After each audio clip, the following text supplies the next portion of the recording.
Welcome back to SaharaTV. My name is Rudolf Okonkwo. We are continuing our discussion on the letter written by former President Olusegun Obasanjo to President Goodluck Jonathan. And joining us now is Pastor Tunde Bakare, who is the senior pastor at the Latter Rain Assembly in Lagos. He's also the convener of the Save Nigeria group. Pastor Bakare, welcome to SaharaTV. Thank you very much. Nice joining you. Now, let me start by asking you, the letter by Obasanjo has been causing a lot of uproar in Nigeria. What do you think is Obasanjo's intention in writing that letter? To be honest with you, only Obasanjo himself could say so. But from the letter, what is clear is that Obasanjo said he wrote principally to alert President Jonathan Goodluck of any danger that had been lurking in the corner, among other reasons he had given. And that just suggests that he knows about what he's talking about, because he could not talk about a danger that's lurking in the corner without, he can't write about it without having an idea that something perhaps terrible is about to happen. Do you think that this letter has the power to change the direction of things in Nigeria? It depends on what weight is attached to what General Obasanjo says. In my hometown, when I say that, I'm trying to talk about Yoruba people. Yeah. And among English people also. They say if you come out crying wolf today, you're crying wolf tomorrow, you're crying wolf the day before, and there's no wolf, nobody's going to take you serious. Under normal circumstances, when statesmen speak, men in power ought to listen. But General Obasanjo, over the years and over time, become one who will open his mouth and say things sometimes that you wonder where it's coming from. I remember when, in the crisis involving MKO after the June 12 fiasco, he said, MKO is not the Messiah you're looking for. That didn't go down well with people, and so they've learned to take what he says sometimes with a pinch of salt. Now, having said that, nobody in his right mind would just try to rubbish the content of this letter this time, because the issues are clear, present danger with us. We must learn to separate the message from the messenger. Truth is sacred, even if it's spoken by someone you don't really like. There are some things in here now that are nothing but the truth. Whether Obasanjo is the right person to pontificate on the truth or not is what people will have to consider. I don't see why Obasanjo will be making any noise about Jonathan's second term, when he himself was the very Abinjam pioneer of third-term agenda. That notwithstanding, we must not get into the semantics of Obasanjo's credibility or character or things he has done or not done in the past. We must look at the content of the letter and to see what answers Jonathan will have to profile for serious, I hope there are allegations of training people to get them ready for a whole-scale war in preparation for 2015. If that is true, then both men need to really be questioned further by security. Immunity or no immunity. So you think that that Obasanjo can substantiate the allegations? If he cannot substantiate this allegation, then he would have. I want to be careful with my words here. Nobody in his right mind must write this without being in a position to substantiate them. He did refer to some people who spoke to him and intelligence that he picked himself and things that he could point to. If he cannot substantiate this, it will be a total shame. He must know what he's talking about. Not having been in his position, not being a man in his position who had presided over the affairs of this country, not only as military head of state, but 2 terms as civilian executive president in Nigeria. Now, minutes ago, we spoke to Sheikh Gumi, and he said that that Jonathan essentially has 3 options. 1 is to resign, 2 is to be impeached, and the 3rd one is to be humiliated during the next election, the general election. Do you think those are the options before the president right now? Well, opinions are like noses. Everybody has it. They all look different. I think Gumi is entitled to his own opinion. All I want to see is Jonathan had promised to respond to this letter. I'm waiting patiently for what his answers will be. If those answers are not, if he's talking in peripheral form, not addressing the issues, then the civil society must take their right stand now before chaos and catastrophe will consume the entire nation. We will await his answers. I'm sure he will have answers for him. Being impeached is a function of many factors. Whoever wants to impeach must have majority in the National Assembly. Asking him to resign does not make sense in our environment because, you know, it's an African sickness. In some serious countries in the Western world, many allegations that have happened would have caused a man of honor to resign. But in our nation, we do not have many such men in power. So resigning has not been our way of responding to public cry. So except Gumi is seeing a vision or is dreaming a dream, I don't know what led him to say that Jonathan will resign. In this part of the world, they don't resign, no matter how grave the allegations are. Odua, the aviation minister, is still minister. He's part of the public outcry. In many civilized world, he will not even return to that office. He will resign before he makes a public comment. But if they can impeach him, all the best.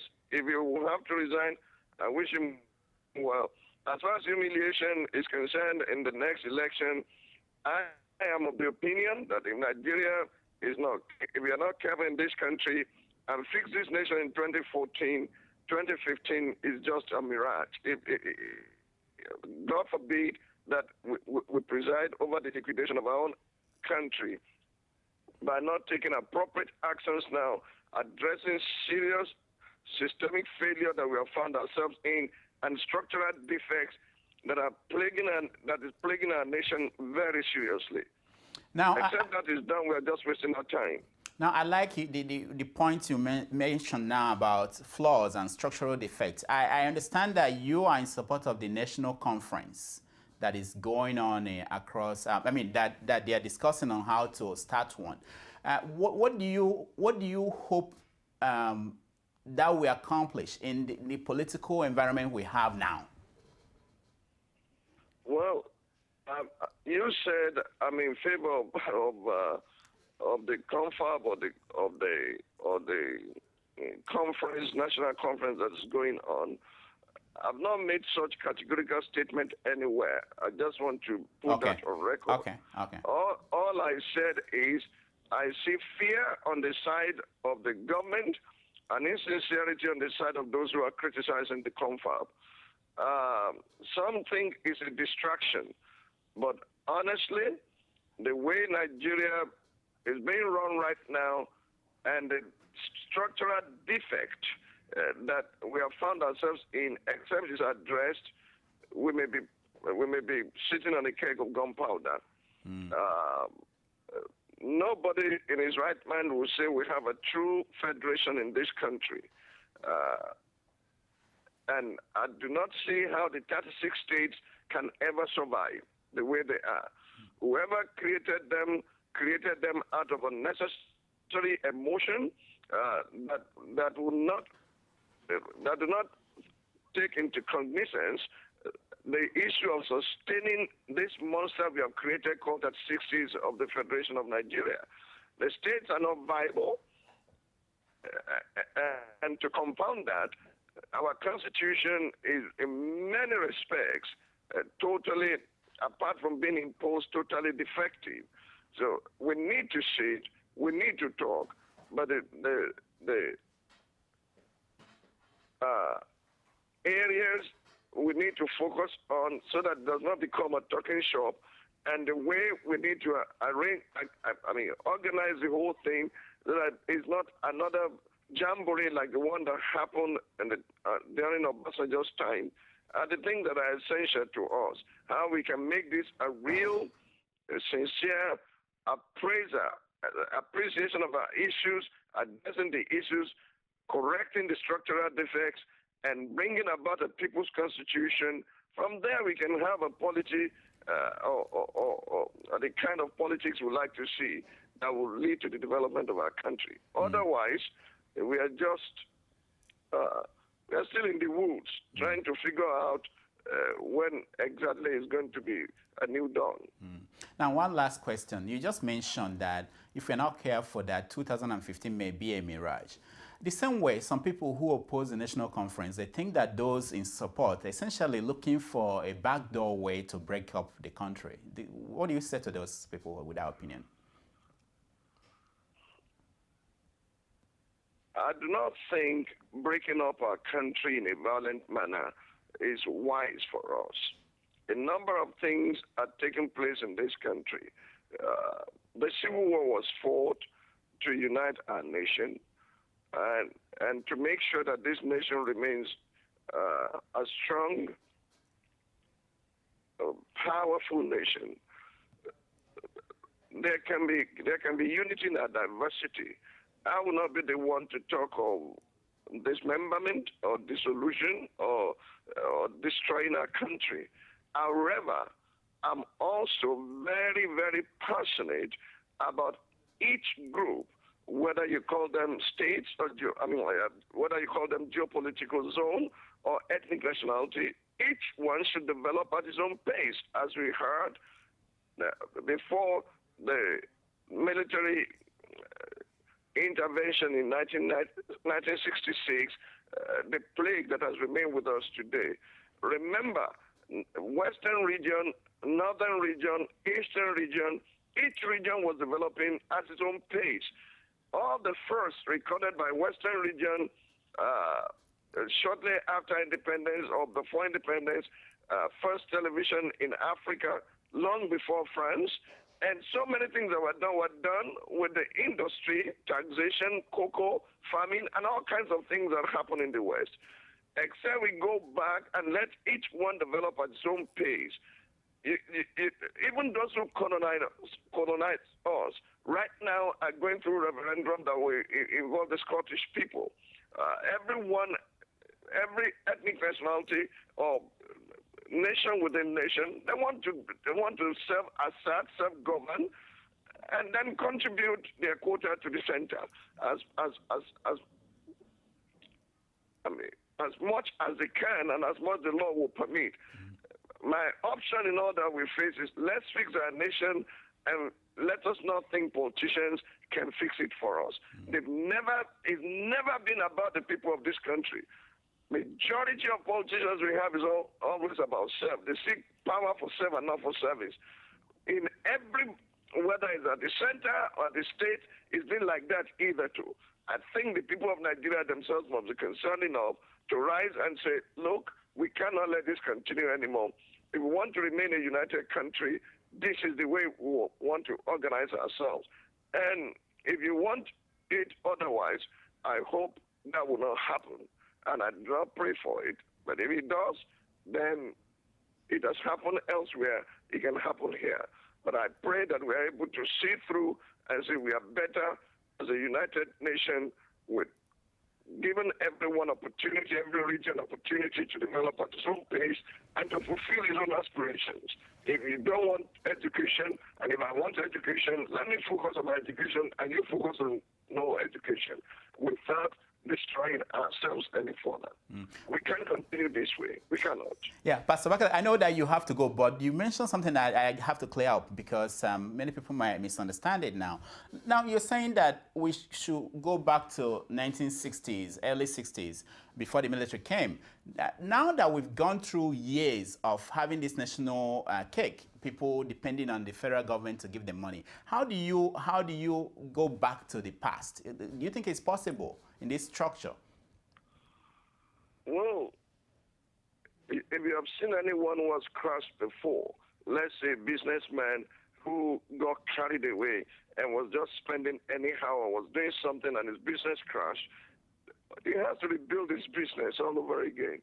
And you have to go back to the basic principles that brought him wealth in the first instance. What takes you to the top will have to sustain you there. The military intervention and the oil boom that became oil doom had been nemesis for our country. We are in a serious trouble right now. We don't even have the cake to share anymore. Some of the states are going to Abuja and returning empty-handed, and they're trying to make it happen at all costs. We are borrowing more, and you saw Sanusi's letter that money has not been credited to the Federation account. That should be there. You're talking of 8 trillion. These are serious crises we are faced with. Whereas, if each region or each geopolitical zone, however you want to put it, is allowed to self-determine, to self-propagate, and self-finance, and raise his own IGR, develop his own industry, you will see healthy competition as we had before. Nothing stops us from going back to what is good in our past while we reject what is bad in our past. And we should not continue this way and think we'll ever make it. This is a disaster going somewhere to happen.